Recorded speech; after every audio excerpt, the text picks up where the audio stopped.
ಕಳೆದ 4-5 ದಿನಗಳ ಹಿಂದೆ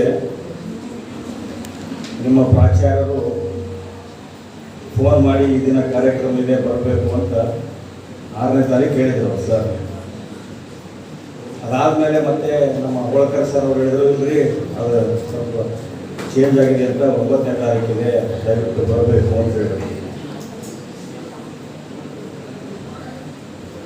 ನನಗೂ ಕೂಡ ವಿದ್ಯಾರ್ಥಿಗಳ ಜೊತೆ ಸಂವಾದ ಮಾಡೋದು, ಮಾತಾಡೋದು ಅಂದರೆ ಭಾಳ ಇಷ್ಟದ ಕೆಲಸ. ಹೀಗಾಗಿ ಸಹಜವಾಗಿ ಒಪ್ಪಿಕೊಂಡು ಇವತ್ತು ನಿಮ್ಮೆಲ್ಲರೂ ಮಾತಾಡಲಿಕ್ಕೆ ಬಂದಿದ್ದೇನೆ.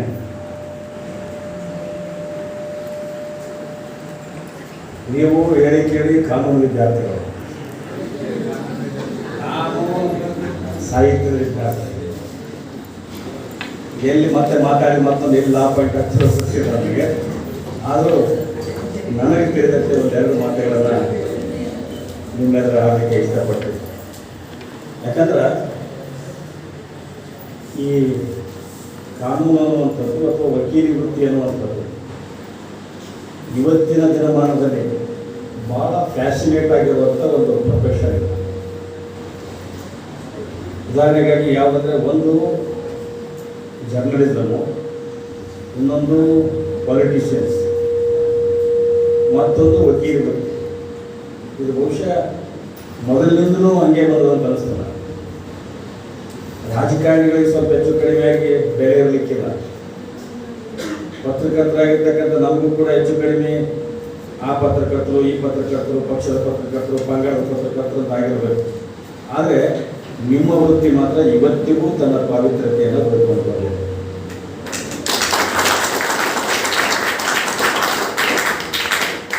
ಯಾಕೆ ಈ ಮಾತನ್ನು ಹೇಳ್ತೀನಿ ಅಂತಂದರೆ, ಮೊದಲೊಂದು ಕಾಲ ಇತ್ತು. ಹಳೆ ಕಾಲದಾಗ ಯಾರ್ಯಾರು ವಕೀಲರವ ಅವರೇ MLA, MP, ಮುಖ್ಯಮಂತ್ರಿ ಆದವರೇ. ಈಗ ಪೊಲಿಟಿಷಿಯನ್ಸ್ ಬೇರೆ ಬೇರೆ ಬೇರೆ ಡಿಗ್ರಿ ಪಡ್ಕೊಂಡು ಬಂದಾರ. ಅದು ಹಳೆಯದು ನೋಡ್ರಿ ಮೇಡಮ್. ಎಸ್ ನಿಜಲಿಂಗಪ್ಪ, ಧರ್ಮಸಿಂಗ್ ಅವರು, ನಮ್ಮ ಮಲ್ಲಿಕಾರ್ಜುನ ಖರ್ಗೆ ಅವರು, ಸಿದ್ದರಾಮಯ್ಯ ಅವರು, ಎಲ್ಲರೂ ತಗೊಳ್ಳಿ. ಹಂಗಂದ್ರೆ ನೀವು ಮುಖ್ಯಮಂತ್ರಿ, MLA, MLC, MP ಗಳಾಗ್ಬೋದು. ಆದರೆ ತಪ್ಪೇನಿಲ್ಲ, ಆದರೂ ಹೋಗ್ಬೋದು. ಯಾಕಂದ್ರೆ ಕನಸು ಇಟ್ಕೋಬೇಕಂತ. ಹಂಗಂದ್ರೆ ನಾವೆಲ್ಲ ಇವತ್ತಿನ ದಿನ ನಾನು ಹಿಡ್ಕೊಂಡೆ ಹೆಂಗಿದೀವಿ ಅಂತಂದ್ರೆ,